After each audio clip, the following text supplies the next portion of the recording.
Assalamualaikum warahmatullahi wabarakatuh. Halo teman-teman, selamat datang di video pembelajaran kita hari ini.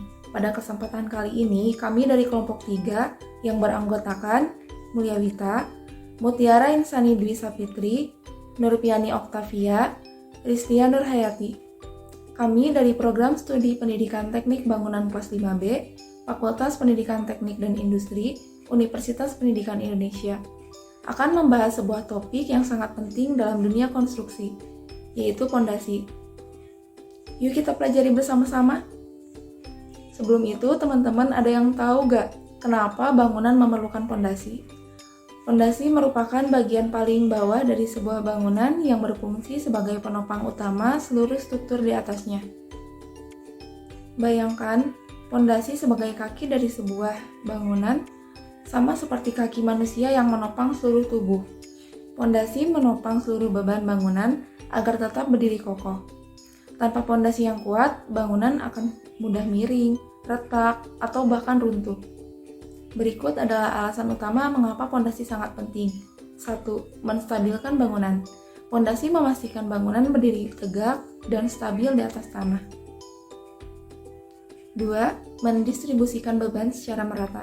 Pondasi mentransfer beban dari struktur atas ke lapisan tanah keras. 3. Menghindari kerusakan akibat lingkungan. Pondasi melindungi bangunan dari risiko seperti erosi, banjir, atau gempa. 4. Memastikan keamanan penghuni. Pondasi yang baik adalah jaminan keselamatan bagi orang yang tinggal atau bekerja di dalamnya. Apakah kalian tahu jenis pondasi apa yang bisa digunakan pada bangunan bertingkat? Pondasi tiang panjang. Pondasi tiang panjang adalah salah satu jenis pondasi dalam yang sering digunakan untuk bangunan bertingkat. Tiang panjang biasanya terbuat dari beton bertulang, kayu, atau baja yang ditanam ke tanah hingga mencapai lapisan tanah keras. Pondasi tiang panjang biasanya digunakan untuk tanah keras pada kedalaman lebih dari 10 meter hingga 50 meter tergantung kebutuhan struktur dan kondisi tanah. Kemudian ada keunggulan pondasi tiang panjang. Yang pertama, terjamin kuatnya. Pondasi tiang panjang memberikan kekuatan yang tinggi untuk mendukung bangunan yang besar dan berat, sehingga meningkatkan stabilitas struktur. Kedua, meminimalisir galian tanah. Menggunakan pondasi tiang panjang dapat mengurangi volume galian tanah yang penting dalam proyek di area perbatasan atau wilayah yang padat. Ketiga, lebih tahan lama. Tiang panjang terbuat dari material berkualitas tinggi seperti beton atau baja, sehingga cenderung lebih tahan terhadap korosi dan memiliki umur yang panjang. Keempat, cocok untuk beban berat dan struktur besar. Desainnya sangat efektif untuk menopang beban berat dan bangunan bertingkat tinggi. Selanjutnya yaitu ada kekurangan pondasi tiang panjang. Yang pertama, berat dan sulit untuk dipindahkan. Material tiang panjang biasanya berat sehingga membutuhkan tenaga dan peralatan yang cukup untuk memindahkannya. Kedua, biaya produksi tinggi. Proses produksi dan pemasangan tiang panjang memerlukan biaya yang lebih tinggi dibandingkan jenis pondasi lainnya. Ketiga, memerlukan alat berat. Pemancangan tiang memerlukan peralatan berat seperti diesel hammer atau mesin pemancang khusus. Keempat, pemasangan memakan waktu lama. Proses pemasangan yang memerlukan ketelitian dan peralatan khusus bisa memakan waktu yang lebih lama. Proses pemasangan pondasi tiang panjang. Yang pertama yaitu survei lapangan. Survei dilakukan untuk mengetahui kondisi tanah dan menentukan jenis serta ukuran tiang yang sesuai. Kedua, pembersihan dan penandaan. Area proyek dibersihkan dan diberi tanda untuk lokasi pemasangan tiang. Tiga, penempatan tiang. Tiang panjang diletakkan pada lokasi yang telah ditandai.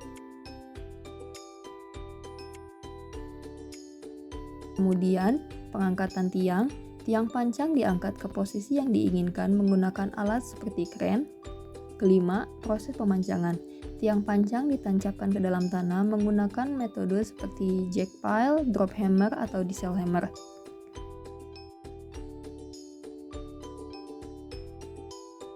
Kemudian yaitu ada tahap pengujian tiang. Dilakukan untuk memastikan tiang panjang sudah kokoh dan memenuhi spesifikasi yang diinginkan.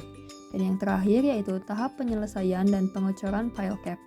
Pile cap atau penutup tiang pancang dikerjakan untuk memastikan bahwa tiang pancang terhubung dengan struktur bangunan. Tahukah kamu, gedung pencakar langit di Dubai menggunakan pondasi tiang pancang yang panjangnya lebih dari 50 meter loh. Yang kedua adalah pondasi borpel. Pondasi borpel adalah pondasi tiang yang pemasangannya dilakukan dengan cara mengebor tanah terlebih dahulu. Kedalaman pondasi bervariasi antara 10 sampai 50 meter, tergantung dari jenis tanah dan beban yang didukung.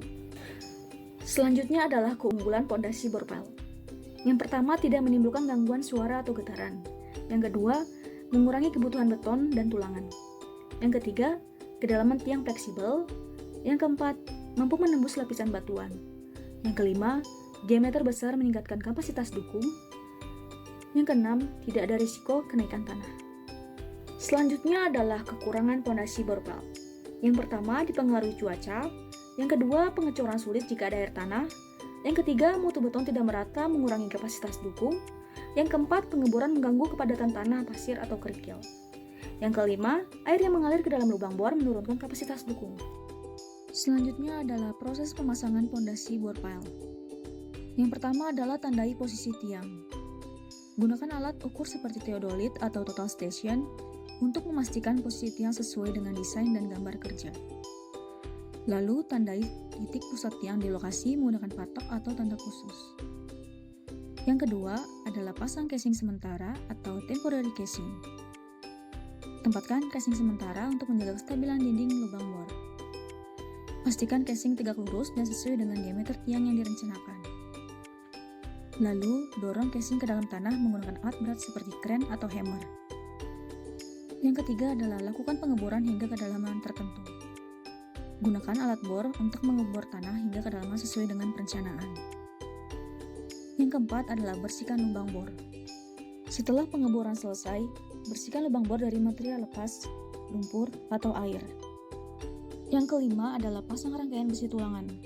Siapkan rangkaian besi tulangan yang telah dirakit sesuai spesifikasi desain. Turunkan rangkaian ke dalam lubang bor dengan hati-hati menggunakan alat bantu seperti kren. Lalu pastikan posisi tulangan tegak lurus dan berada di tengah lubang. Yang keenam adalah masukkan pipa tremi untuk pengecoran. Tempatkan pipa tremi di dalam lubang untuk mempermudah pengecoran beton. Lalu, pastikan pipa tremi mencapai dasar lubang untuk mencegah segregasi beton. Yang terakhir adalah tuang beton ke dalam lubang bor. Gunakan beton yang berkualitas sesuai dengan spesifikasi desain. Selanjutnya ada pondasi caisson atau sumuran. Pondasi sumuran adalah pondasi peralihan antara pondasi dangkal dan pondasi tiang. Digunakan saat tanah dasar berada pada kedalaman yang cukup dalam. Pondasi ini dicor di tempat dengan bahan beton betulang atau bercetak serta batu belah sebagai pengisi. Umumnya dipakai untuk konstruksi jembatan di Indonesia. Dengan silinder beton bertulang berdiameter 250 sampai 400 cm. Pondasi sumuran umumnya digunakan untuk kedalaman 3 sampai 5 meter, tergantung pada lokasi tanah kerasnya. Selanjutnya ada persyaratan pondasi sumuran. Daya dukung pondasi harus lebih besar dari beban yang ditopongnya. Penurunan yang terjadi juga harus berada dalam kedalaman batas toleransi yang diizinkan, yaitu 1 inci atau 2,54 cm. Pondasi sumuran merupakan jenis pondasi khusus yang digunakan dalam situasi tertentu. Beberapa kondisi yang menjadi alasan penggunaan pondasi ini meliputi yang pertama yaitu ketika tanah keras berada lebih dari 3 meter di bawah permukaan tanah. Dalam kondisi ini, penggunaan pondasi plat kaki atau jenis pondasi dangkal lainnya menjadi kurang ekonomis karena membutuhkan galian tanah yang sangat dalam dan lebar. Yang kedua yaitu ketika permukaan air tanah cukup tinggi.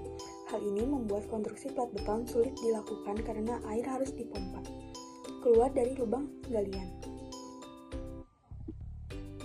Kelebihan dari pondasi sumuran yang pertama yaitu alternatif terbaik pondasi dalam, yang kedua tak butuh alat berat, dan yang ketiga lebih ekonomis.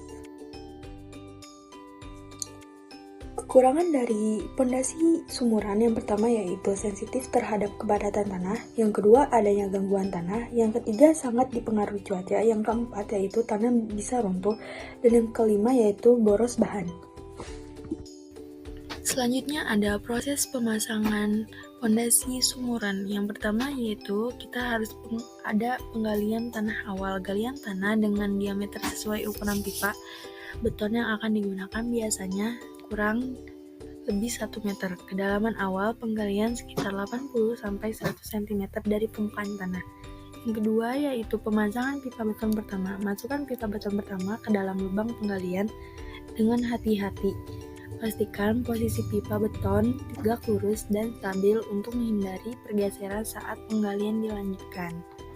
Selanjutnya ada penggalian lanjutan. Lanjutan penggalian tanah di dalam pipa beton hingga mencapai lapisan tanah keras, biasanya pada kedalaman sekitar 2-3 meter, tergantung kondisi tanah.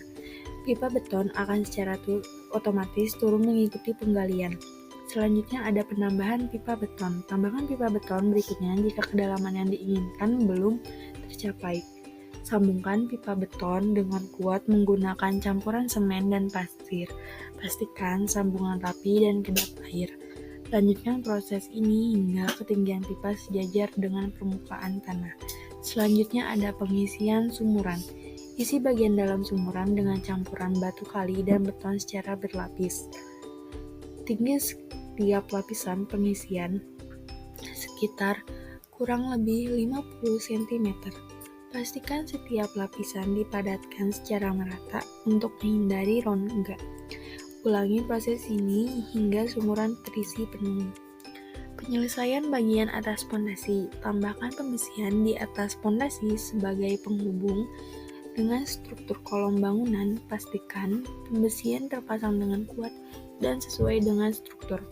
Tutup bagian atas pondasi dengan lapisan beton untuk memberikan permukaan yang rata dan kuat.